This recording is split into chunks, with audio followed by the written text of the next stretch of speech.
Par exemple 7, nous allons calculer des dérivés. Pour le coup, c'est bien une chose que vous devez maîtriser à la fin de ce chapitre, c'est savoir calculer des dérivés. C'est ce qui va vous être le plus utile dans les autres matières, que vous dérivez sans se tromper. Donc vous devez absolument maîtriser ces exemples sans problème. Je peux mal écrire ça, x au cube comme ça. Vous devez absolument maîtriser ces exemples sans problème et être capable de dériver. Si ce n'est pas le cas, vraiment posez-moi des questions. On va refaire des exemples en TD, mais il faut vraiment qu'à la fin de la feuille des TD, vous soyez capable de calculer des dérivés sans vous tromper. C'est primordial pour vous pour ce DUT. Autant l'exemple d'avant, c'est une musique sur X qui était très technique, si vous ne comprenez pas, c'est pas dramatique. Autant ça, le calcul de dérivés, vous devez vraiment le maîtriser. J'insiste bien là-dessus, vous devez absolument maîtriser le calcul de dérivés sans aucun problème et sans vous tromper. Alors, allons-y ici. Donc, exemple 7, on a 4 dérivés à calculer. Commençons par la première. Donc, f de x ici, x au cube plus 3x au carré moins x plus 2. Ayez un réflexe, avant de calculer une dérivée, posez-vous la question, est-ce que votre fonction est dérivable et si oui, où ça? Ici, comme j'ai un polynôme, il n'y a pas de souci, f est dérivable partout. Elle est définie et dérivable. Alors quand elle est définie et dérivable en endroit, je ne précise pas, donc f est dérivable sur R, donc définie aussi. Et on peut dire que la dérivée, comment ça va fonctionner? Regardons ça tout de suite. f de x égale. Dérivée de x au cube, quand j'ai une fonction puissance, dérivée d'une fonction puissance, ça va donner donc x puissance n, c'est n fois x puissance n moins 1. Donc là, mon x au cube, je vais avoir un 3 qui va tomber. Je vais avoir x et je vais faire 3 moins 1, c'est-à-dire 2. Plus 3 fois. Donc pourquoi 3 fois? Là, j'ai un produit, donc je mets mon 3. Et après, je m'occupe de la dérivée de x au carré. Dérivée de x au carré, j'ai d'abord mon 2 qui tombe, ça fait 2. X puissance 2 moins 1, ça va donner x. Dérivée de moins x, c'est moins 1. Et dérivée de plus 2, c'est 0. Donc si j'écris ça proprement, j'obtiens 3x au carré plus 6x moins 1. Voilà pour cette première dérivée. Deuxième dérivée, dérivée de g de x ici. Donc là, j'ai un cosinus. Pareil, le cosinus, il n'y a pas de souci, c'est dérivable partout. C'est défini et dérivable partout. Donc g est dérivable sur R. Et pour calculer la dérivée, ça va donner g' de x égale. Donc là, vous allez avoir le 5 en produit que vous réécrivez. Et ensuite, dérivée de cosinus x. La dérivée de cosinus x, c'est moins sinus x. Donc vous allez avoir moins 5 sinus x. Dérivée de h.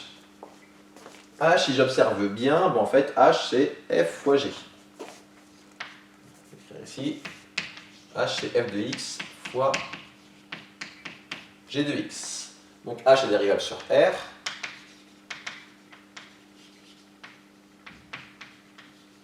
Et ça va être quoi la dérivée? Maintenant que je sais que c'est un produit, dérivée de f fois g, attention, ce n'est surtout pas f' fois g', ce n'est surtout pas ça, c'est f'. Donc d'abord f' ici, 3x au carré plus 6x moins 1 fois g, donc je réécris g qui valait 5 cosinus x, alors le 5 que je mets devant sera plus propre.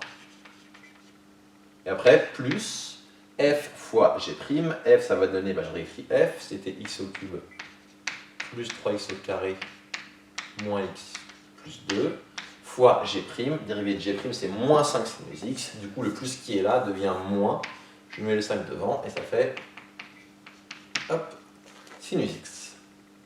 Et enfin, dernière dérivée ici. Alors là, j'ai un quotient, donc attention, ce n'est ni défini ni dérivable partout. Là, j'ai un quotient, donc c'est défini et dérivable partout, sauf là où ça s'annule. Donc là, ça s'annule en 0. Du coup, je peux dire que i, la fonction i ici, est dérivable sur R étoile. Et on peut calculer sa dérivée. U' de x égale, c'est un quotient, alors attention, comme le produit. Dérivée de u sur v, ce n'est surtout pas u' sur v'. Dérivée de u sur v, c'est d'abord u'. Dérivée de 3x au carré plus 1, ça va donner 6x, donc 3 fois 2x, 6x. U' fois v, donc 6x fois x au cube, moins u, v'. U, ça va donner 3x au carré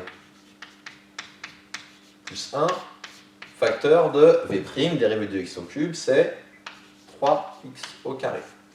Divisé par, donc je reprends la formule, dérivée de u sur v, c'est u'v moins uv' sur v au carré, ou sur x au cube au carré. On simplifie tout ça, on trouve du 6x4. Ici, quand on va développer, on va avoir du moins 3 fois 3, 9x4, moins 3x au carré fois 3x au carré fait moins 9x4. Alors du moins 3x au carré sur x au cube au carré, ça fait x puissance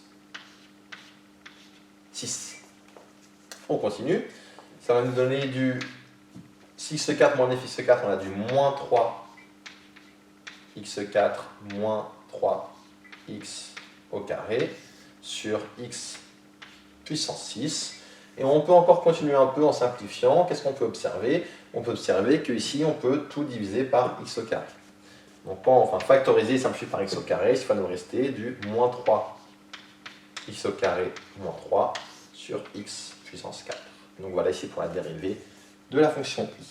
On pourrait également factoriser par moins 3, allez, faisons-le. On fait donc moins 3 facteur de x au carré plus 1 sur x à la puissance 4. Et donc ça termine le calcul de ces dérivées. On fera plein d'autres exemples en TD, mais vraiment, vous devez absolument être capable de calculer des dérivées sans problème. C'est le but, c'est votre principal but à la fin de ce chapitre. À la fin de ce chapitre et des feuilles de TD correspondantes, être capable de dériver sans vous tromper. C'est vraiment votre but principal.